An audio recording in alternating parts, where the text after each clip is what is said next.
디플레는 아까 이야기했던 좀 만성질환, 인플레는 고혈압. 야, 옛날에 살기 좋았다. 7, 80년대, 90년대. 이해한다니까? 그렇게 들으면 인플레이션이 더 좋은 거예요. 그렇게 볼 수도 있죠. 그리고 밖에 딱 나갔더니 집값이 30% 오르고 전세가 20% 오르고 자동차비가 20% 오르고 버스가 한 20% 오른다. 별로 안 좋은 안 좋은 거죠. 약간씩 물가 오르는 게 제일 좋다. 주식에 대해서 투자를 할 때 가져야 되는 태도, 기본적인 태도가요. 확인하고 샀다. 먹을 거 없이. 좋은 말씀이다. 그때부터는 이제 개미들끼리 서로 안녕하세요. 김작가TV 대신 물어드립니다. 코너입니다. 오늘의 주제는 이코노미스트의 투자편입니다. 함께 이야기 나누실 분을 소개하도록 하겠습니다. 안녕하세요. 네, 안녕하세요. 반갑습니다. 그렇게 자기소개 부탁드리겠습니다. 네, 안녕하세요. 최근에 디플레 전쟁이라는 책을 쓴 이코노미스트. 금융시장에 존재하는 세 가지 변수죠. 환율, 주가, 금리를 예측하는 것을 업으로 하고 있는 사람이 이코노미스트인데요. 28년 차네요. 이제 28년 차 이코노미스트 홍춘욱입니다. 반갑습니다. 반갑습니다.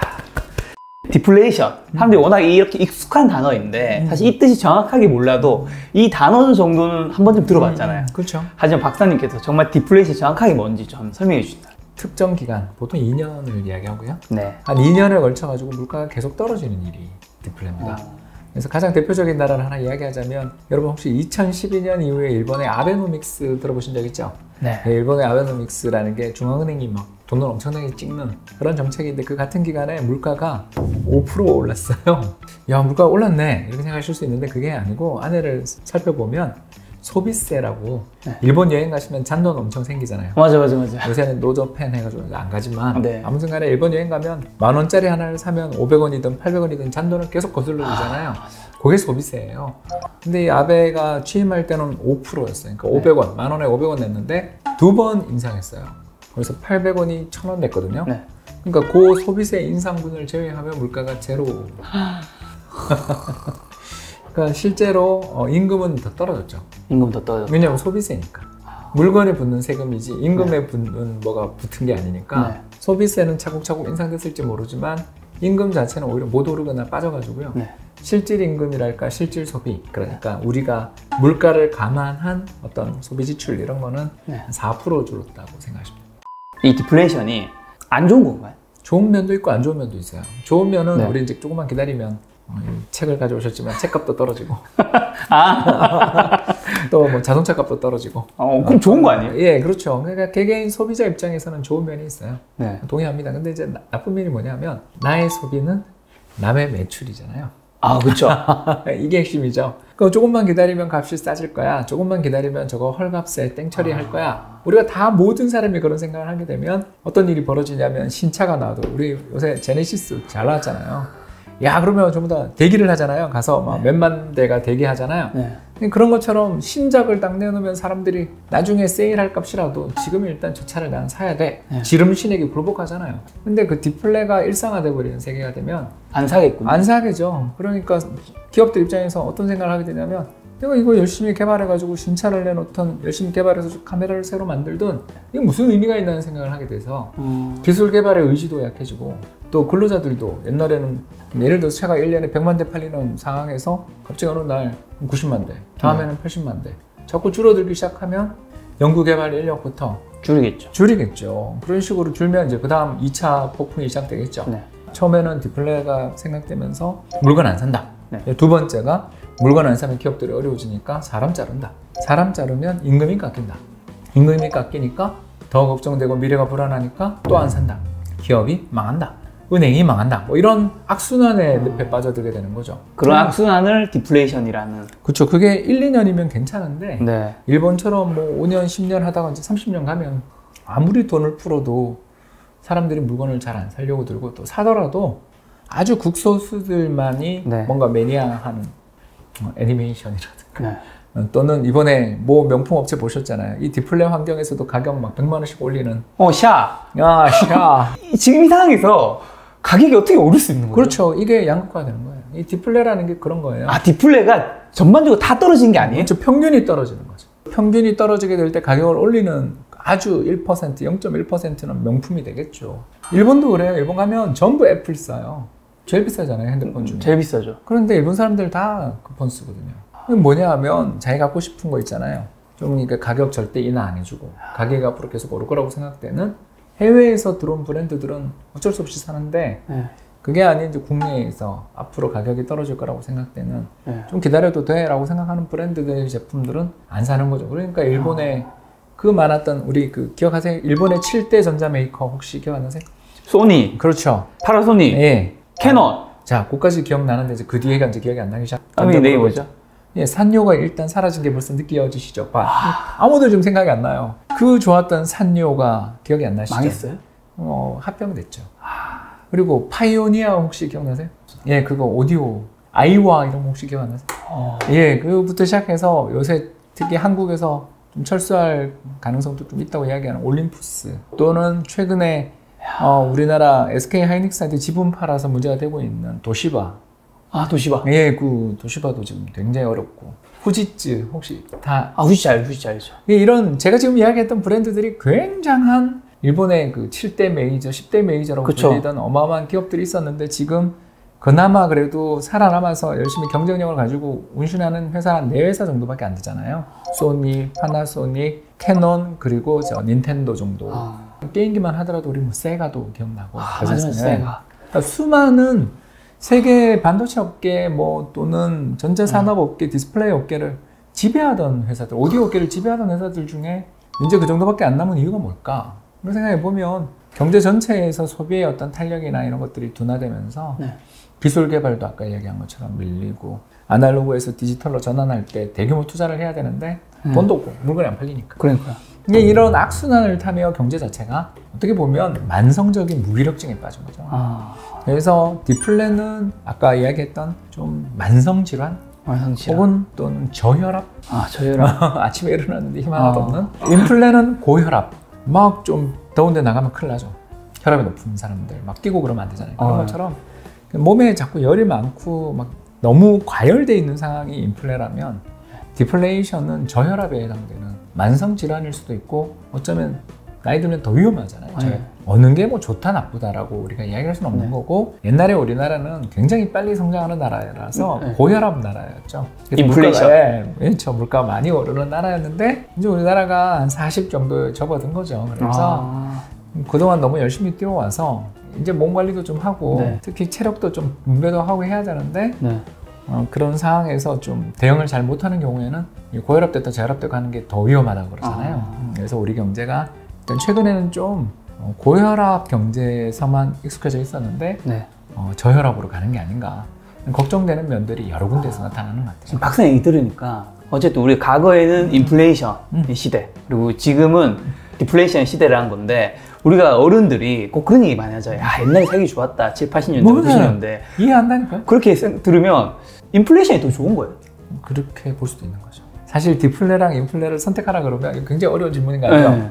근데 인플레가 더 나아요. 사람들이 피부 느끼기에는. 왜냐하면 착각이 조금 들어가거든요. 화폐 착각이라고 저희가 부르는데 김 작가님하고 저하고 우리가 회사 생활을 하고 있어요. 작가님이 저한테 이제 월급을 주시는데 제가 사장. 그래서 저한테 홍 박사 이번에 연봉 일도 잘하고 해서 20% 올려줄게. 너무 기분 좋잖아요. 100만 원 받다 120만 원 받고 500만 원 받다 600만 원 받는다고 생각해보세요. 그리고 밖에 딱 나갔더니 집값이 30% 오르고 전세가 20% 오르고 자동차비가 20% 오르고 버스가 한 20% 오른다. 안 좋은 거죠. 우리 경제가 옛날에 그런 상황이었어요. 근데 왜 그때 살기 좋았다고 생각하는 거죠? 왜냐하면 급격히 성장하면서 소득 자체가 계속 한 5년, 4년마다 2배씩, 3배씩 늘어나는 과정에서 인플레이션 때문에 고생은 하지만 특히 그때도 말도 못하게 집값이 올랐죠. 특히 60년대 이럴 때는요. 한 해에 강남 개발하고 그럴 때는 한 해에 집값이 60% 오른 해도 있고 그래요. 그만큼 경제에 인플레이션이 날 때는 두 가지 효과가 생기는 거죠. 그러니까 첫 번째는 아무튼 간에 명목 임금이든 명목 소득이 늘어나니까 그게 굉장히 사람들을 기분 좋게 만들고 조금만 기다리면 가격이 올라갈 테니까 빨리 뭔가를 사야 될 것 같은 조바심에 빠지니까 경기가 좋아질 수밖에 없는 거고 두 번째가 이렇게 경제 규모, 외형 규모들이 막 빨리 성장한다라는 걸 좀 다르게 이야기하면 경제가 좀 호황이라는 뜻인 거죠. 피가 빨리 도는 거죠. 그렇죠. 그래서 인플레 시절을 더 좋게 회상하시는 분이 많은 거죠. 하지만 인플레이션이든 디플레이션이든 양쪽 다 정답은 없고 적정함이 중요한 거겠네. 그래서 약간씩 물가 오르는 게 제일 좋다.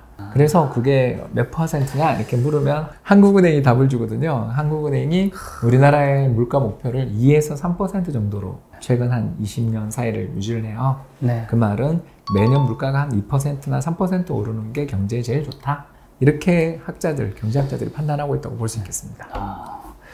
자, 그럼 이번에 어쨌든 디플레이션 재작년부터 계속 이어지는 현상이었잖아요. 그렇죠. 근데 지금 코로나 터짐으로 인해서 이게 뭔가 더 가속화되거나 그런 게 있나요? 예, 가속화됩니다. 한 나라를 자동차 회사에 한번 비교해 보겠습니다. 네. 자동차 회사가 한 100만 대 정도 캐파를 가지고 있는 자동차 회사가 있어요. 네. 벌써 뭐 울산에 있는 뭐 회사, 광명에 있는 뭐 회사가 이제 떠오르죠. 네, 상당히 큰 현대자동차. 공장. 뭐 다 실명 얘기하셔도 됩니다. 예, 기아차. 네. 그래서 소화리 공장 뭐 이런 게 한 100만 대 캐파 정도 된다고 우리가 가정해 보자는 거죠. 네. 100만 대 캐파를 가지고 있으면서 거기 근로자 10만 명 고용하고 있다. 네. 계산하기 쉽게. 이게 한 나라라고 비교해 보자는 거죠. 네. 즉 경제가 가지고 있는 적정 생산 규모, 이게 이제 잠재 GDP라는 건데 우리 그것까지 오늘 기억하지 말고 캐파가 100만 대인데 네. 어느 해 갑자기 충격이 와서 차가 70만 대만 팔렸다. 여기 밑에다. 자, 이런 일이 벌어졌다고 생각해 보자라는 겁니다. 그럼 재고가 30만 대가 쌓이죠. 그렇죠. 자, 어떻게 될까요? 그 차가 1년 지나면서 비를 맞고 있으면 값이 더 떨어질 수밖에 없죠. 연식이 떨어지니까. 연식이 바뀌니까. 중고차가 되니까. 그러니까. 결국 기업들 입장에서 어떻게 하냐면 차값을 깎아서 팔아야 되는데 제품 가격을 깎는 거는 굉장히 큰 리스크가 따르니까 네. 어떻게 하냐면 보통 옵션을 더 껴준다든가 판매 인센티브를 지급해 준다든가 또는 카드사라든가 금융사라든가 이런 거랑 네. 제휴해가지고 여러 가지 혜택들을 준다든가 다양한 방식으로 혜택을 주는 식으로 가격을 인하할 수밖에 없는 게 현실이겠죠. 그렇죠. 자, 그런데 이제 그 다음 해 코로나 충격이 극복됐어요. 정말 이건 우리가 희망이에요. 네. 극복돼서 그 다음 해 100만 대가 팔렸어요. 자, 모든 문제는 해결됐나요? 그 전에 30만 대. 는 어디로 갔냐 이거죠, 그죠? 그게 다음 해로 넘어가잖아요. 그러니까. 누구나 우리가 차를 가서 김 작가님이나 저나 차를 사러 갔는데 작년 연식 차가 10% 20% 깎아준다 그러면 차는 똑같은 차라고 우리가 생각하면 네. 새 차나 열심히 하면 되지 하면서 올해 나온 신차, 제값 받겠다는 신차를 사기보다 네. 작년 연식 오래된 차 몇십 % 깎아주는 차를 사려고 들지 않겠어요? 그렇죠. 그게 조금 이전 사건을 하면 전에 아우디 그러니까요. 그 바다에 그 30% 40% 계류장에 몇 달 서 있었잖아요. 먼지 뒤집어 쓰고. 맞아요. 그때 사람들 엄청 몰렸잖아요. 그렇죠. 그리고 그 뒤에 이제 새로 제값을 받겠다라고 하면 팔릴 것이냐에 대한 고민을 해야 되는 거죠. 기업들 입장에서 이런 사태가 벌어지게 되면 정말 괴로워지는 거예요. 자, 이제 이 중에 문제가 생기겠죠. 자, 첫 번째, 30만 대는 어디로 갔냐? 네. 100만 대로 그대로 갔어도 누적돼 있죠. 네. 이 문제를 해결하려면 그 다음에 100만 대가 아니라 130만 대를 팔아야 해결되는데 그렇네요. 근데 그게 가능하냐고요. 이번에 이렇게 충격을 크게 받아가지고 많은 사람들이 실직하고 기업들이 어려움을 겪거나 문을 닫는 사람이 그렇게 많은데 네. 경제가 한번 충격이 왔다가 다음 해 100만 대 돌아가는 것도 굉장히 어려워 보이는데 그대로 가면 30만 대의 재고 자체는 지속적으로 이 회사를 누르게 되죠. 네. 그러면 이제 문제가 생기겠죠. 무슨 문제가 생기겠어요? 아니, 안 돌아가는 자산이 30만 대나 남아있으면 회사 입장에서 수익성이 나빠질 거고 주주들이 가만히 안 있겠죠. 그럼 어떻게 해요? 사람 자르라 그러겠죠. 그리고 그 다음 해에도 제품 가격 올리기가 지금 안 팔리고 있는 차가 있는 걸 고객들이 다 알고 있는데 그래서 경제의 어떤 코로나 쇼크 이런 게 한번 꽝 하고 오면 1년 문제로 끝나는 경우가 잘 없어요. 그래서 대표적인 경우가 2008년인데요. 2008년 우리 글로벌 금융위기 기억나시죠? 네. 근데 진짜 리만 사태는 정말 무서웠어요. 저는 그때 이제 모 은행 딜링룸에서 일을 하고 있었는데 국민은행이시잖아요. 예, 그래서 FX 딜러들 옆에서 혼수 드는 게 이코노미스트잖아요. 그래서 환율이 어떻게 될 것 같다, 뭐 달러를 사라, 엔을 사라 이제 이런 걸 이야기하는데 그때 전화가 한 번 왔어요.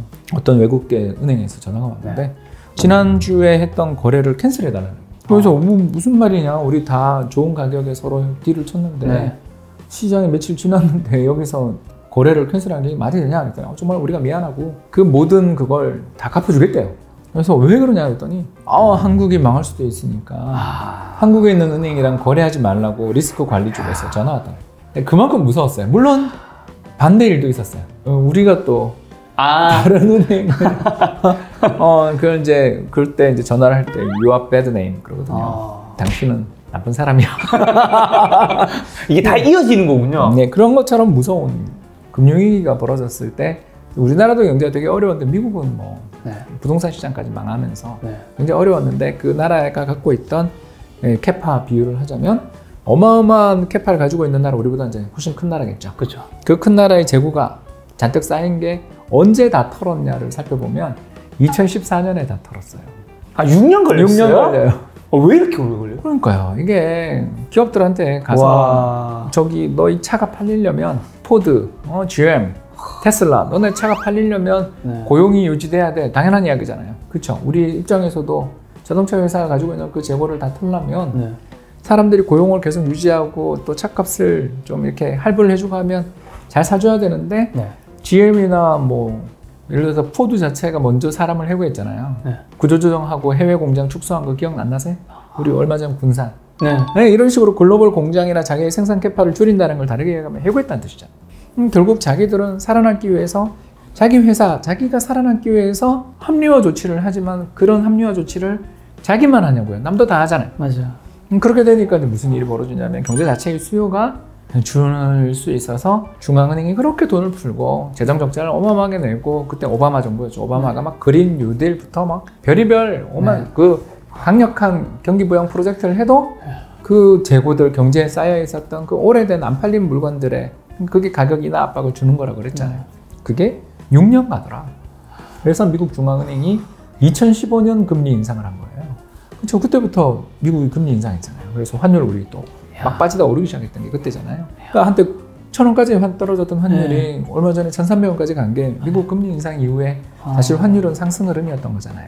미국에 2008년에 금융이 일어나고 네. 2014년에 정상화됐으면 주식시장은 좀 언제부터 묶어요? 그 전부터 오르죠. 경제랑 다르거든요. 그러니까 몇 년 정도부터 올랐나요? 2009년부터. 아, 주식시장 되게 빨리 오르네. 예, 그게 사람들이 주식에 대해서 투자를 할 때 가져야 되는 그 태도, 기본적인 태도가요. 제가 하나 말씀드리겠습니다.